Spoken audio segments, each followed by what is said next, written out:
The cheapest sector, I would suspect, is precious metals. And I know in the comment section after this interview goes up, people will say that old man's crazy. Gold hasn't moved for X amount of time. Why on earth would he be talking about gold? That's precisely why I'm talking about gold, because it hasn't moved, except if the market share of precious metals and precious metals related investments merely returned to mean demand for these assets would increase fourfold. And I believe that will occur within 5 calendar years of today. Yeah. By the way, it's estimated by JP Morgan Chase, and it's only estimated because they didn't have data going back that far, that the market share of precious metals and precious metals related assets in 1981 exceeded 6% versus 0.5% today. That's speculative. You don't need to say that demand is going to increase 12-fold.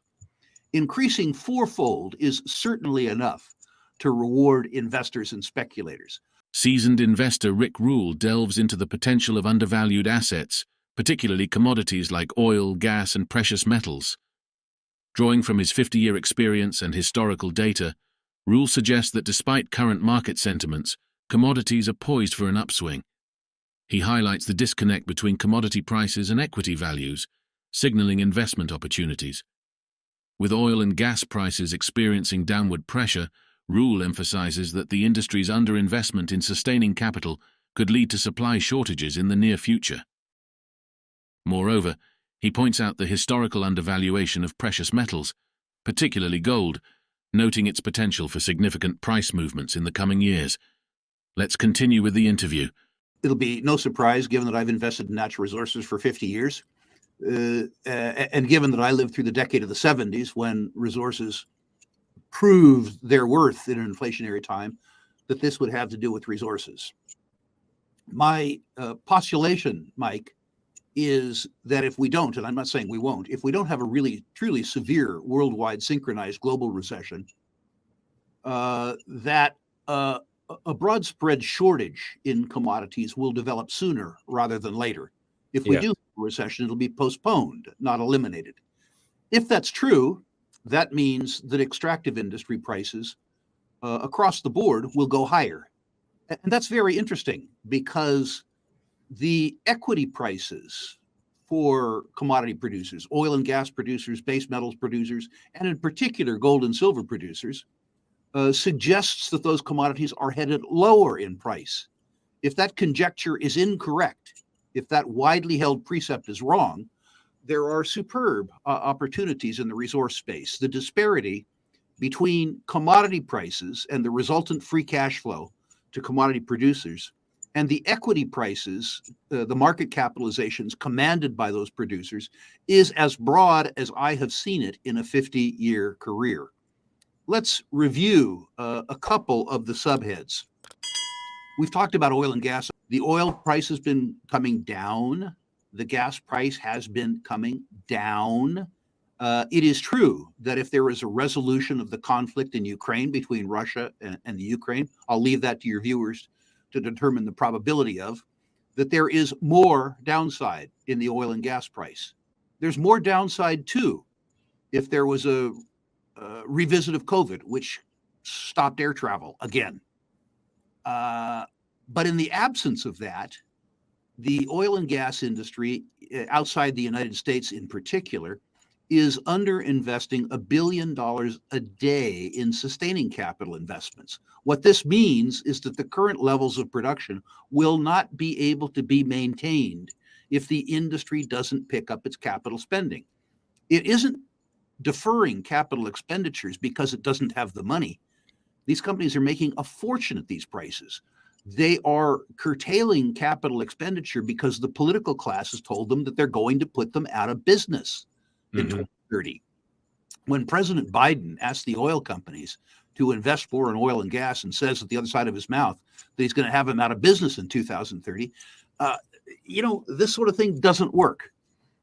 If you believe, as I do, that peak oil demand occurs in 2065 rather than 2030, the oil companies are cheap. The rub is, do they get cheaper? And that really revolves around Do you think that the Russia-Ukraine conflict ends sometime soon? And do you believe that there's going to be a global recession? Even if you believe there's going to be a global recession, what a global recession will do is push out the peak punch point, the peak shortage, from something like 4 and 5 years from now to 7 years from now or 8 years from now. So in terms of inflation-adjusted returns, the arithmetic suggests that the oil and gas companies are cheap, and they have proven to be effective inflation hedges. But the cheapest sector, I would suspect, is precious metals. And I know in the comment section after this interview goes up, people will say, that old man's crazy. Gold hasn't moved for X amount of time. Why on earth would he be talking about gold? That's precisely why I'm talking about gold, because it hasn't moved, except it has. When people ask me when gold is going to move, I say I made substantial additions to my gold holdings in 1998. And it is true for 2 years that the gold price didn't move except for down. But since 1998, the gold price has moved from $256 an ounce to $2,000 an ounce, which is to say an 8 or 8.5% compounded gain for 24 years. When's gold going to move? Well, over the last 2 decades. My suspicion is that the moves become more pronounced in the next 5 years than they have been in the last 20 years. And if that's true, then the gold companies, from the highest quality, the royalty and streaming companies, through the senior producers, through the intermediate producers, through the single asset producers, through the high quality developers, are in historical terms insanely cheap. And I'm not suggesting that your listeners put 100% of their net worth in expensive penny dreadfuls. What I'm suggesting is that gold is so deeply out of favor that the market share of precious metals in the United States, the largest savings and investment market in the world, is less than 0.5%, which is to say less than 0.5% of savings and investment assets in the United States are denominated in precious metals. The 40-year mean market share of precious metals is 2%.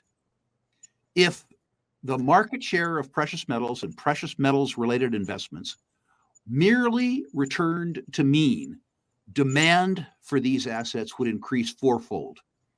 And I believe that will occur within 5 calendar years of today. Yeah. By the way, it's estimated by JP Morgan Chase, and it's only estimated because they didn't have data going back that far, that the market share of precious metals and precious metals related assets in 1981 exceeded 6% versus 0.5% today. That's speculative. You don't need to say that demand is going to increase 12-fold.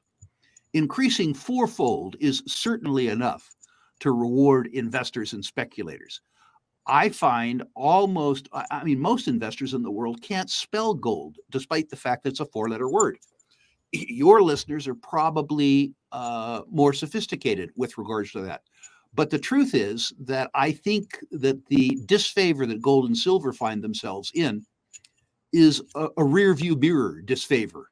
It doesn't take into account debt and deficits. It doesn't take into account the necessity to inflate, and it doesn't take into account the historic cheapness of these assets and their reduced market share relative to other asset classes. What I've found, and this goes into psychology as opposed to arithmetic, I think, is that precious metals markets are interesting in that they reverberate between both greed and fear, the two great investment stimuli. I postulate that every precious metals bull market is led by gold because the fear buyer predominates. When the fear becomes extreme enough that you get price momentum, the greed buyer comes in.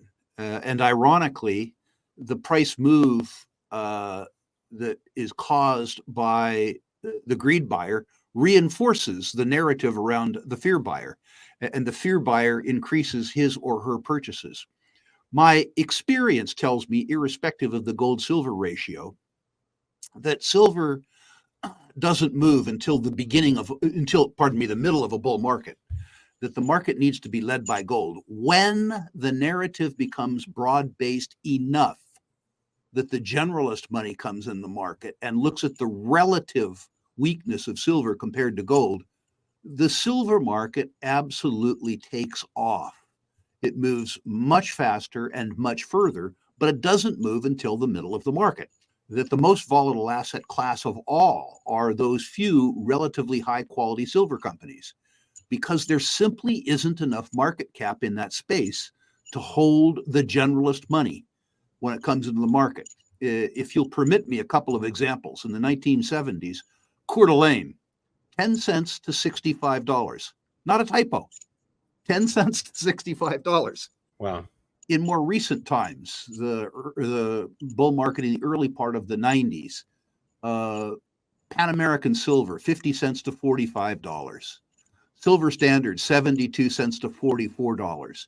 You own these stocks not with money that you had set aside for a child's college education, but rather that money that you can afford to lose half of in anticipation of making 10 to 15 times your money.